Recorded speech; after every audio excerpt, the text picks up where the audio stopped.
Bonjour à toutes et à tous.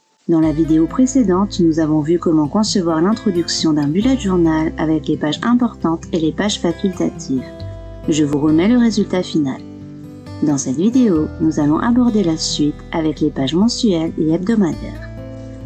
Ceci n'est pas mon bullet journal, je l'utilise uniquement pour mes vidéos.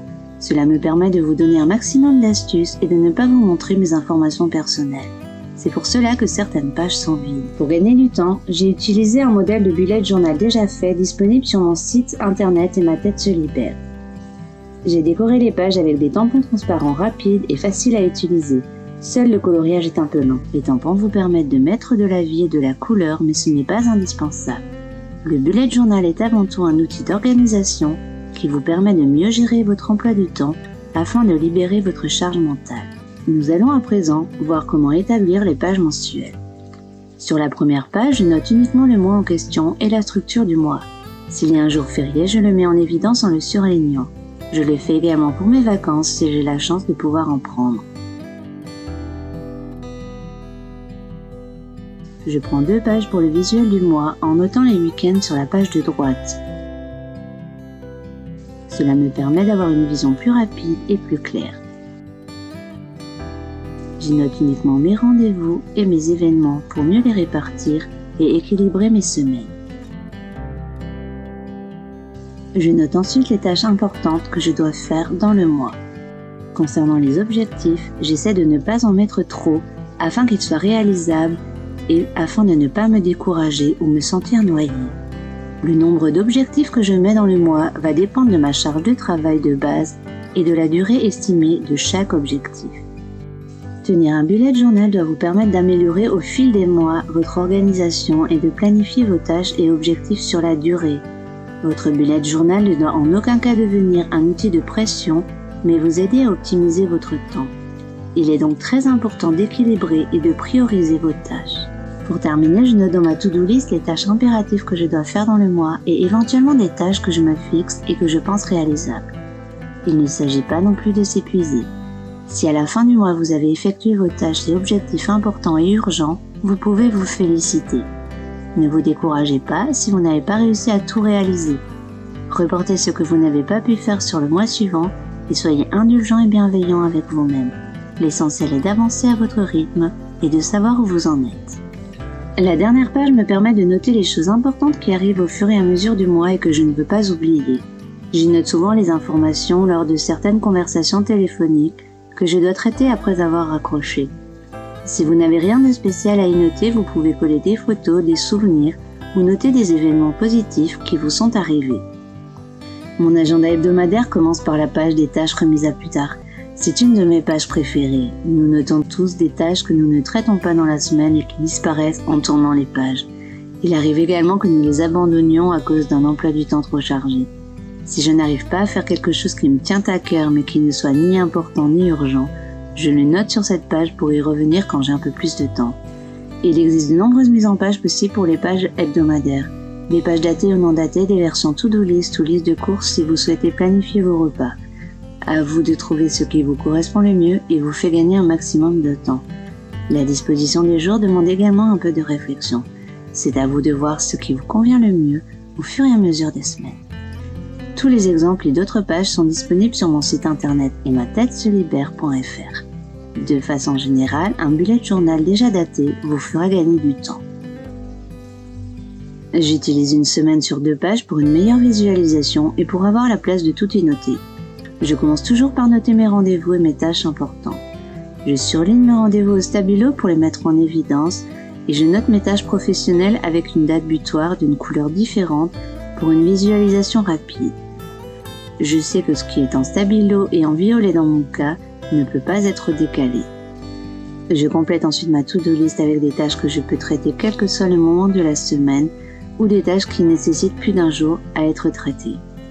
Je me fixe des objectifs sur des jours dédiés comme par exemple la préparation des repas de bébé. J'en prépare toujours une grande quantité que je mets au congélateur pour gagner du temps les jours suivants. Quand cela est possible, je laisse mon vendredi vide. C'est ma journée tampon pour me mettre à jour si j'ai pris du retard et mieux gérer les imprévus. Si vous avez un peu de temps et que votre semaine n'est pas trop chargée, pensez à y intégrer certaines tâches notées sur votre ou vos to-do list. Lorsque je prépare mes pages mensuelles et hebdomadaires, je le fais pour un an. J'y reporte les anniversaires et événements récurrents que j'ai notés sur les pages de dates importantes au chapitre Introduction. Cela me permet d'ajouter au fur et à mesure mes nouveaux rendez-vous, même s'ils ont lieu des mois plus tard, et de pouvoir équilibrer mes semaines et mes mois. Beaucoup de personnes sur YouTube établissent leur page mensuelle mois par mois et leur page hebdomadaire semaine par semaine. Personnellement, cette méthode ne me convient pas car cela ne permet pas de répartir au mieux ces deadlines. Le futurlog au début de l'agenda est à mon sens trop restreint. Mieux vaut une organisation visuelle et linéaire pour éviter de se retrouver débordé et plus encore si vous avez beaucoup de rendez-vous. Vous pouvez tout de même garder votre récapitulatif annuel en introduction s'il vous aide, ne serait-ce que pour avoir un résumé de votre année et planifier au mieux vos vacances par exemple. Selon votre mode de vie, vous pouvez très bien n'utiliser que la vue mensuelle ou la vue hebdomadaire. Bien sûr, dans cette vidéo, je ne fais que vous donner des conseils qui fonctionnent sur moi. Vous êtes libre d'en suivre un, plusieurs ou aucun selon votre tempérament et votre style de vie. Pour les personnes qui souhaitent décorer leur bullet journal, nous allons rapidement voir comment décorer simplement ces deux pages au moyen de tampons transparents et de crayons de couleur. J'ai déjà montré comment faire le mois de septembre dans ma vidéo comment décorer son bullet journal rapidement sans savoir dessiner avec des tampons.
Merci beaucoup d'avoir regardé cette vidéo. J'espère qu'elle vous aura été utile. Si c'est le cas, n'hésitez pas à mettre un pouce bleu et à vous abonner. Je vous dis à bientôt sur ma chaîne.